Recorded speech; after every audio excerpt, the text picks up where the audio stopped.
Washington Fish Questers Blake here. Well, I'm down by Puget Sound, and you know what? Even though I have a fishing channel, you'll never see me get anywhere near Puget Sound in general. Why, you ask? Because it's lousy with sea monsters. Just look at it. Yeah, you're not fooling anybody. So since it's the spooky month, I decided to look up in the state archives sightings of sea monsters through Washington State's history. This graph here, shows that we have around maybe about 1,000 all-time sightings, give or take.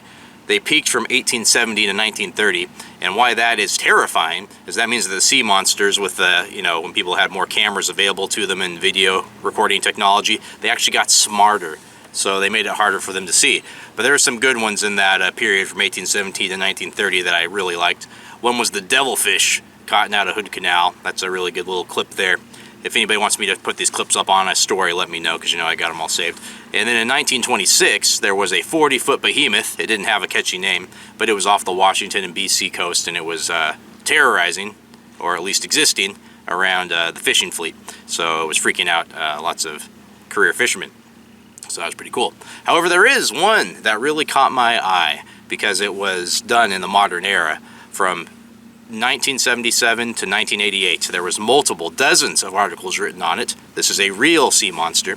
Its name is the TIDEPOINT Terror, and it was featured quite often in the Anacortes American. So it all started when a feller, there was an outdoor writer going by the name of Norm Young. He did a column called Hook, Line, and Sinker. And, it was just an outdoor column. I think it was a daily column. Actually, I know it was a daily column whenever the paper ran. So the first mention of it was in 1977. Looks like from this article it actually been mentioned, spotted at least a few weeks before, but I didn't have any kind of article proof of that. There wasn't much on it there, though. It didn't really describe it. Just that it was just a big something, and it was dubbed in that article the TIDEPOINT Terror. And I saw a few articles like that. And then I saw a couple articles that made me think maybe that old Norm was pulling our chain here. So this first one is just about 4th of July, and that people can go out and see the TIDEPOINT Terror, so I thought maybe it was a publicity thing. And then this article I really like. It's just a shot of the Seattle PI. It says, you can scratch the Seattle PI off of your reading list because it did an article on, I believe it's Ogopogo, it's pronounced, out of, Lake Okanagan up in BC, which is the region's most famous sea monster by a wide margin, even though I guess it lives in the lake. But so there was kind of those articles. So I almost stopped researching at that point because I was like, this is just some kind of publicity stunt. But then it came back, and it actually had a pretty good description. So this article here has the best description I saw.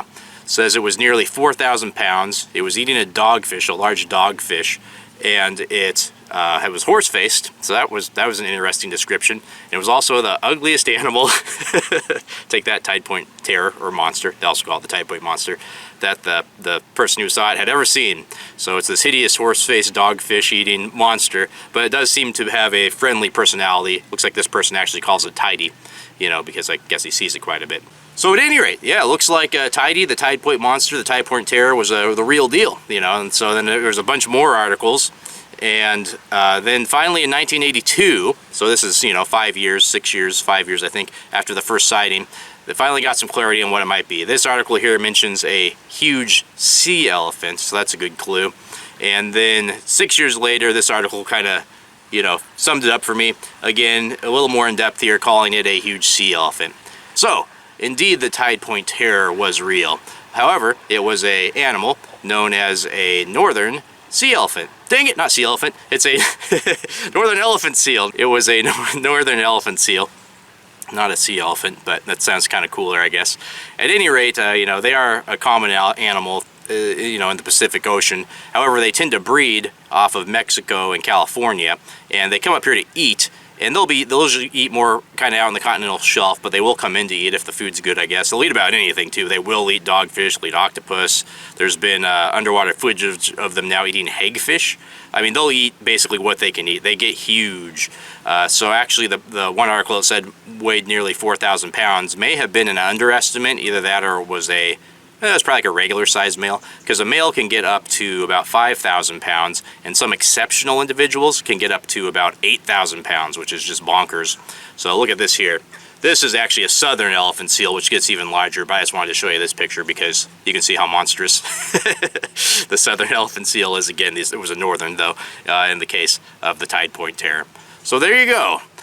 This time it ended up being a animal that actually does, come up to our waters and feast. It is pretty rare to see them on land, but it did seem like most of the sightings were of the elephant seal in the water eating. So this time we managed to explain it away, but I can't say we'll be so lucky next time here on Washington Fish Quest. Sea Monster Quest.